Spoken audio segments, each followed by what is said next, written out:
All right, in this video, what we're going to do is we're going to take a look at how we can integrate reactive extensions with HTML element events, as well as asynchronous node callbacks, and how we can work with promises.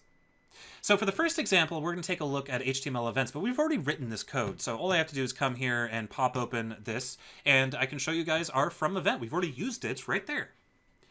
Now, what does from event do? Well, from event creates an observable that'll hook into an event on the element passed in or the object passed in using that following event. Now, remember, observables are lazy.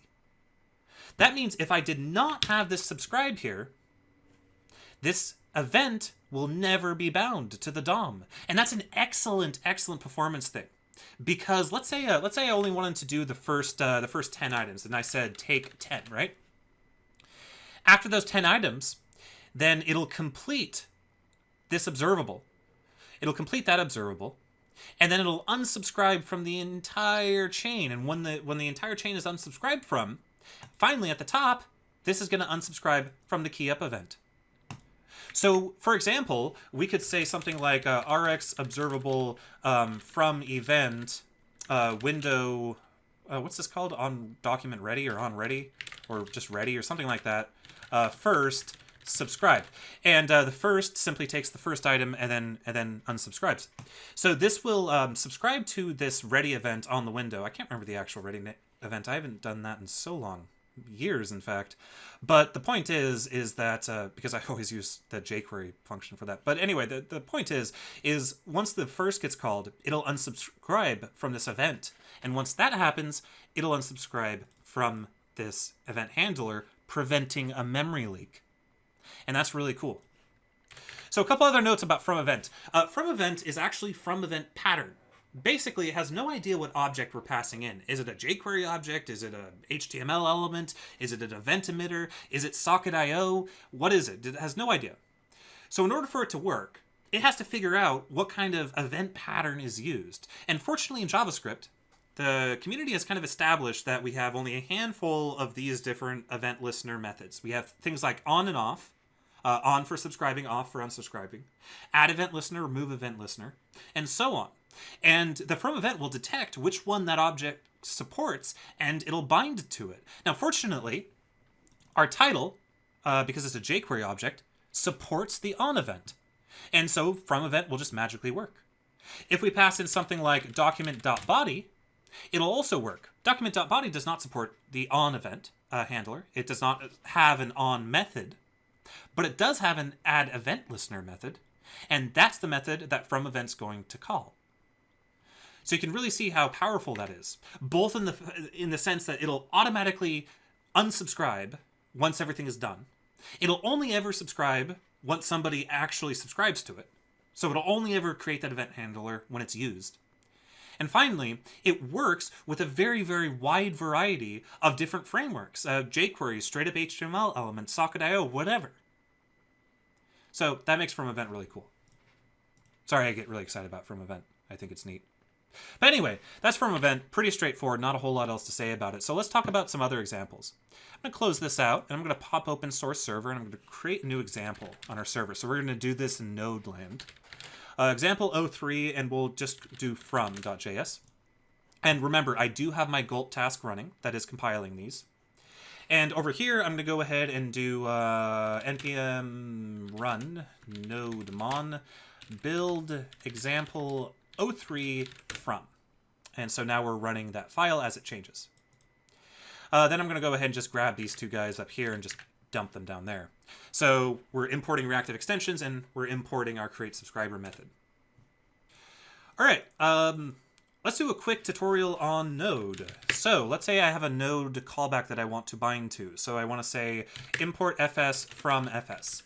How would we normally read all the files in, let's say, this directory? Let's do something weird. Let's read all the files in the source directory. How do we do that? Well, we'd say fs read dir,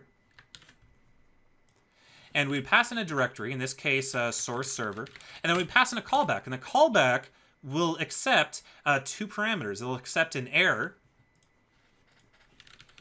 and it'll also accept items, which will be the items in the directory. So I can go ahead and say if error console error error else console log items. And I can go ahead and hit Control S, and we see that we got our items back. So it's an asynchronous invocation of reading the directory. So how do we turn this into an observable? That's what I want to do. I don't want to deal with if errors anymore. Oh no, I hate that. I'm glad that Node is so consistent with their callbacks, but honestly, I don't want to do that ever again. So how can we use reactive extensions to never have to worry about that ever again? The answer is bind node callback. So what I'm going to do is I'm going to say const fs equals, or whoops, fs money, not money fs. Or how about fs, how about just readdir? Readdir equals rx observable dot bind node callback fs dot readdir. And the funny thing is actually, this is actually a function. This is not an observable. If I console log type of readdir and printed that out, look at that. It's a function. It's not an observable. So why is that important? Well, basically, we have to do two steps. The first step is we have to convert the old fs readdir into the new fs readdir. And once we've done that, we then have to actually invoke it. So what I can do now is I can say readdir source server subscribe create subscriber readdir. And I can come over here and I can comment this out and check that out. We got a readdir.next, and then we got an array of all those items. So that's pretty neat.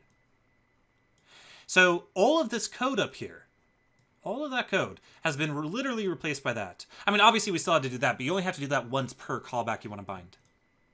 Let's make this more interesting. I'm introducing I'm introducing an operator we haven't really discussed.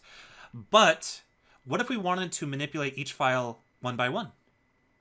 So what if we wanted to just get the file extensions for all the file, or I don't know, just manipulate each file one by one, but do it in a pipeline? I could say merge map files goes into rx observable from files dot map file goes into manipulated file. Now we could do anything in this dot map. We could call another asynchronous function. We could get its file size. We could do whatever. But now when I hit Control S, now look at that. Now instead of just getting one item that contains the entire old items that were returned, I now get a next for each item in the array. And how does that work? Well, again, merge map, what it does is it merges an observable into our stream. And what's the observable we're passing in? Well, Rx observable from. Remember from? What does from do? It takes in an array of items and it creates an observable that emits each item individually. So by merging map Rx from, what we've done is we've converted this array, the single item, the single next call, into a next call for each item within the array. And that's a very, very powerful technique that you'll see used very, very frequently in reactive extensions. And then we manipulate it in some way. Maybe get, like I said, get more information about each individual file, and then we subscribe. Again, very, very simple, very straightforward, very declarative code. Even if you're still a little iffy on merge map, I know that it can be a little mind-bending, but that's just how this works. And so we're able to integrate right with Node, and our code is already immensely more clear and declarative. And that's how you use reactive extensions with Node. Anyway, let's move on to promises. So you can go ahead and remove all that. Let's say we have a function called, I don't know, getItem. And getItem just says return new promise, and we'll have resolve reject. And we'll simply say set timeout. Oh, come on. Set timeout. 1 second. Resolve hello. So we have a thing that returns a promise. How do we convert this into a sort of reactive workflow? Well, Rx observable from promise get item subscribe create subscriber promise. And that's it. So we can easily convert old promise-based code to our reactive stream. Now, what's cool about like what you saw before, you've already seen kind of an example of this, where we had our switch map and get items returned to promise. A lot of these operators actually support getting promises back from them. But if you want to start off with the promise and start that and turn that into a reactive workflow, you can do so. But anyway, from event, from promise, and from by node callback are going to be the three main ones that you're going to use to create an observable from an existing system. And with that, I think we'll see you guys in the next video.